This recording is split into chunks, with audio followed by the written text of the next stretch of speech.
नमस्कार दोस्तों, मैं रविंद्र रावत आप सभी का स्वागत करता हूं हमारे इस खास प्रोग्राम में जिसमें हम आपसे चर्चा करते हैं ग्रहों के एक एक हाउस के बारे में।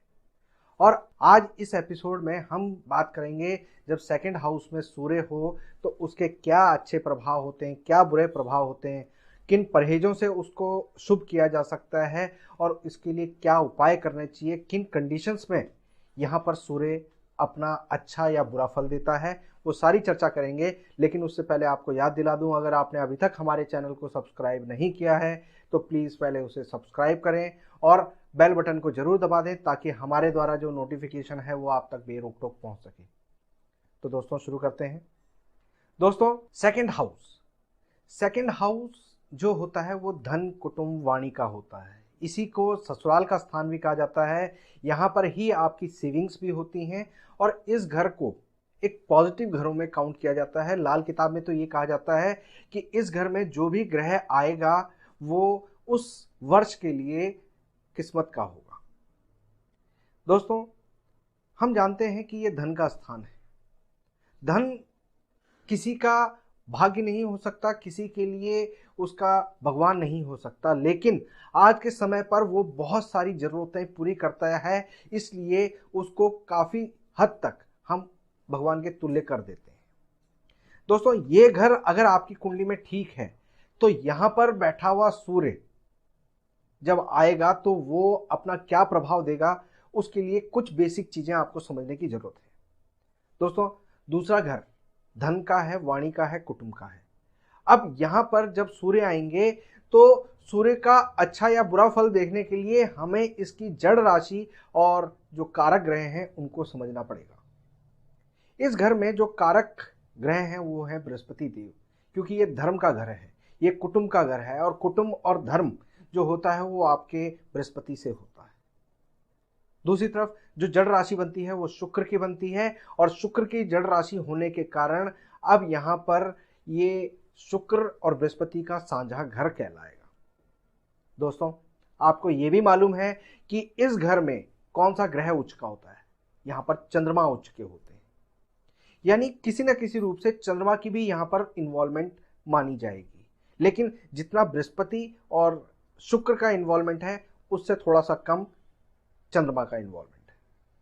दोस्तों आपको ये दोनों ग्रह को हमेशा याद रखना है, क्योंकि अगर आपने किसी भी ग्रह का उपाय करना है, आपको कुछ समझ में नहीं आ रहा है और आपको पता चल रहा है कि ये इस घर से संबंधित प्रॉब्लम है, तो आपको उसके जड़ राशि या उसके जो कारक ग्रह हैं उनको दुरुस्त करना होगा। उसके दुरुस्ती से ही आपका इलाज निकल के आ जाएगा।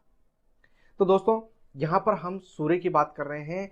अब सूर्य और बृहस्पति को यहां पर मिला हुआ काउंट करेंगे और यहां पर बृहस्पति का स्वभाव किसका है? वो कुटुंब से संबंध रखता है, इसलिए जो भी असर आएगा अब कुटुंब पे आएगा। यानी बृहस्पति और सूर्य का मिलना यहां पर एक ऐसा इंसान जो अपने वचनों के लिए जीता है, ऐसा इंसान जो अगर कमिटमेंट कर देता है तो उससे पीछे नहीं हटता।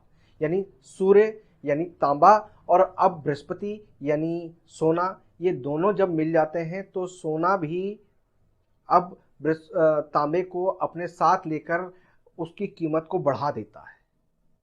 यानी तांबे की कीमत अब सोने के भाव बिकती है। दोस्तों अब यहां पर बृहस्पति और सूर्य ये दोनों अच्छे हो गए, इस वजह से सूर्य यानी बड़े बुजुर्गों का अच्छा नाम होगा और बड़े बुजुर्ग बृहस्पति यानी बड़े बुजुर्ग अपने जमाने में एक समय पर बहुत ऊंचे पद पर होंगे, उनके पास जमीन जायदाद काफी रहेंगी।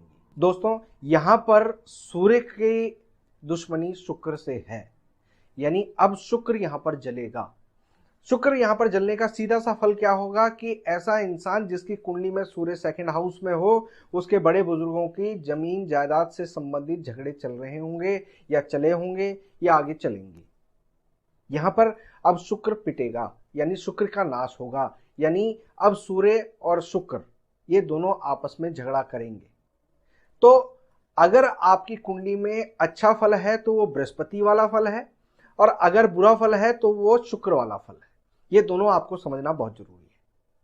अगर आपका फल बुरा हो रहा है इट मीन्स आपका शुक्र खराब हो रहा है और शुक्र को या तो आप खराब कर रहे हैं या आपकी कुंडली में वो किसी तरह से खराब है, क्योंकि सूर्य यहाँ पर अब ऐसी पोजीशन पर बैठा हुआ है कि कभी मैं अच्छा दूंगा और कभी बुरा दूंगा, एक चीज में अच्छा दूंगा और दूसरी चीज में बुरा दूंगा।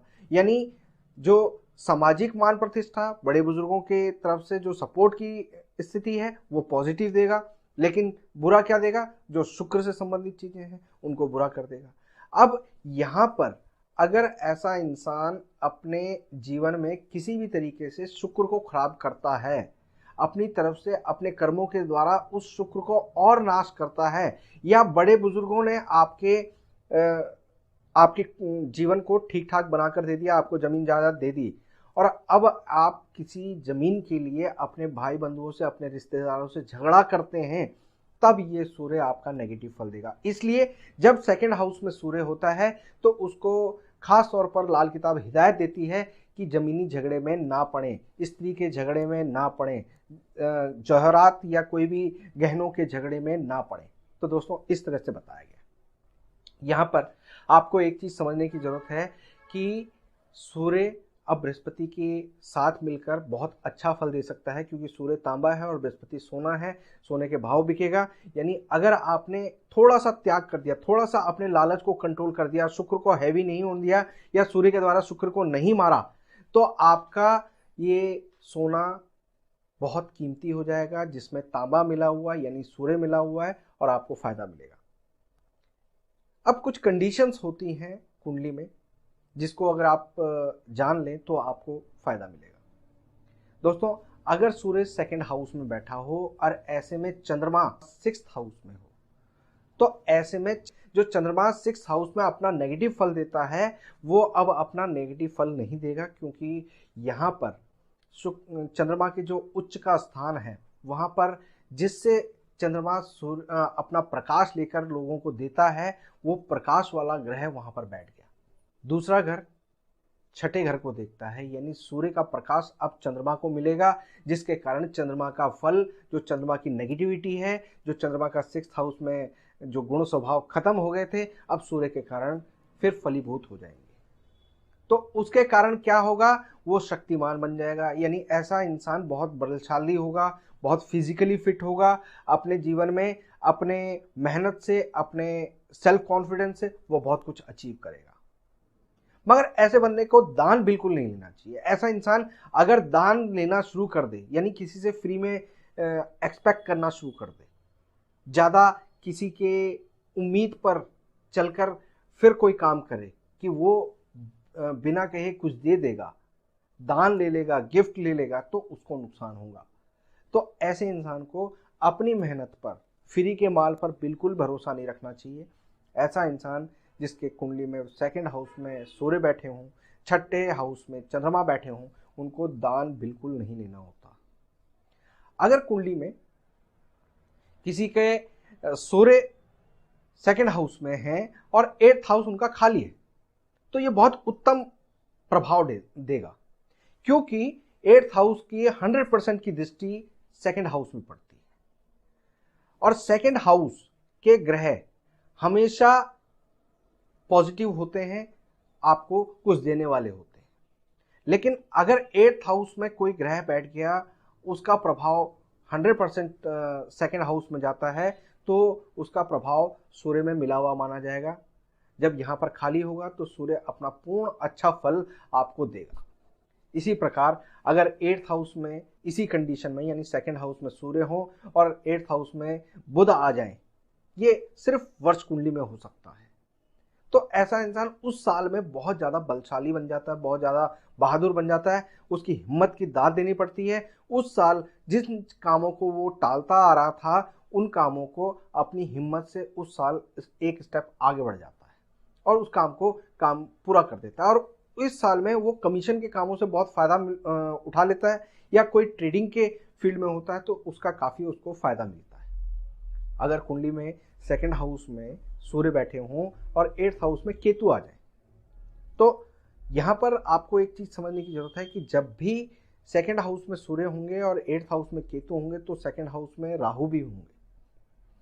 तो यहाँ पर अगर ऐसा इंसान अपने आप को सच्चाई प्रस्त रखे, यानी गलत बातों से बचाने की कोशिश करे, झूठ ना बोले, जितना वो कोशिश करे कि अपने आप को सच्चा बना कर रखे, सच्चाई पसंद करे और झूठे वादों से या झूठी गवाही से दूर रहे, उतना उसको फायदा मिलता है, क्योंकि तब राहु दबा हुआ माना जाएगा, सूर्य का तेज पूर्ण रूप से प्रभावी होगा।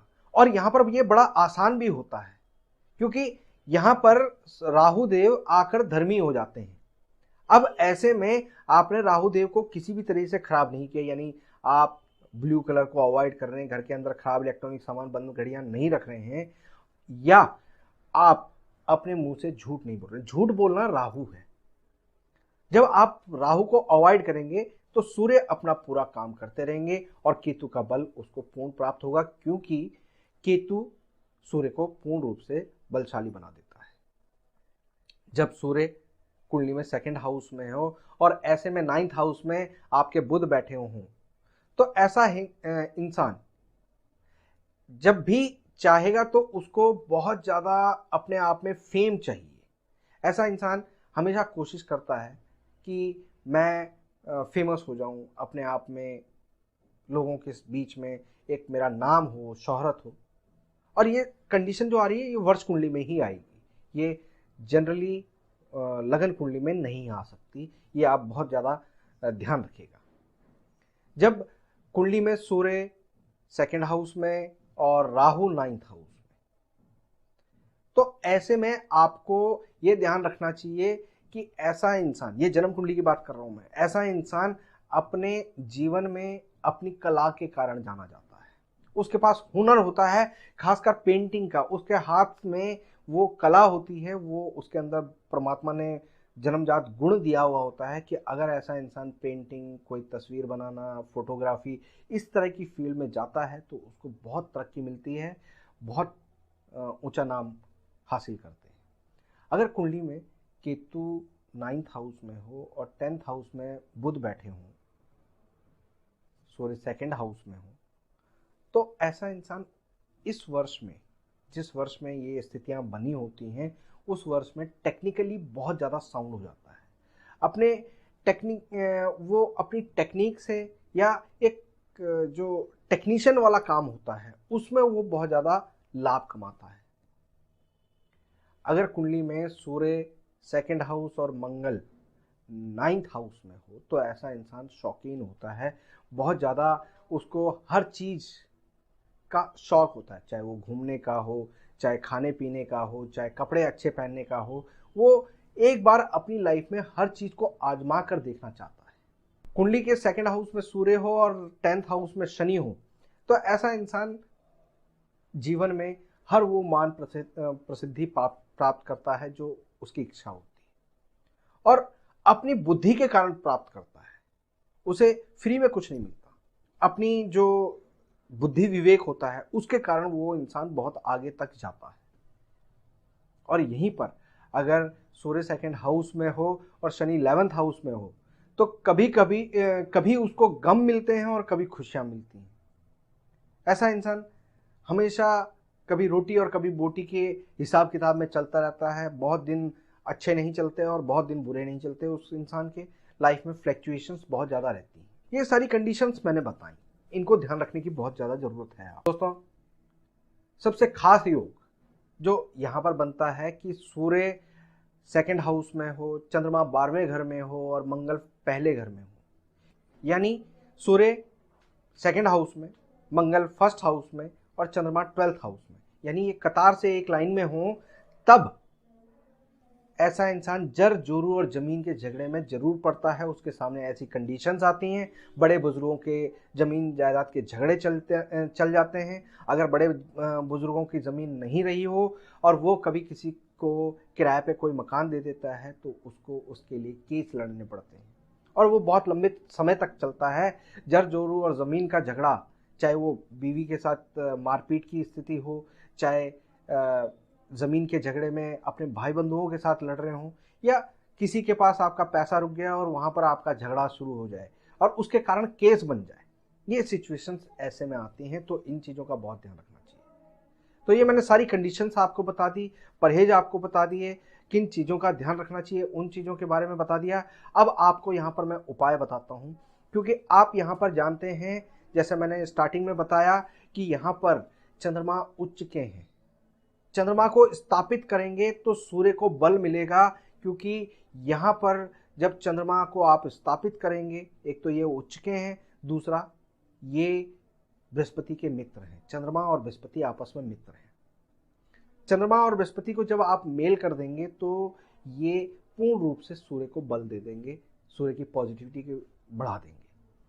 और शुक्र, जो चंद्रमा के मिलने से शुक्र भी बढ़ जाता है, क्योंकि दूध जब दही के साथ मिलती है तो दही ही बढ़ जाता है, इसलिए यहाँ पर शुक्र को भी बढ़ोतरी मिलेगी, यानी जमीन जायदाद के सुख अब बढ़ जाएंगे। इसलिए जब सेकंड हाउस में सूर्य हो तो हम घर में बोरिंग का पानी इकट्ठा करके रखने के लिए कहते हैं। आप उसको स्थापित करते हैं, गंगा जल घर में स्थापित करते हैं, यानी चंद्रमा को आपने स्थापित करना है। तो उसके बाद आपके जो ज़मीनी झगड़े होते हैं वो धीरे धीरे निपटने शुरू हो जाते हैं। दोस्तों, उम्मीद करता हूँ कि ये सारी बातें आपको समझ में आई होंगी। किसी भी तरह का कोई सवाल हो, डाउट हो या कोई हमारे लिए सजेशन हो तो कमेंट बॉक्स में जरूर लिखिएगा। लाइक और शेयर करना बिल्कुल ना भूलिएगा। फिलहाल मैं अपनी वाणी को विराम देता हूँ। नमस्कार।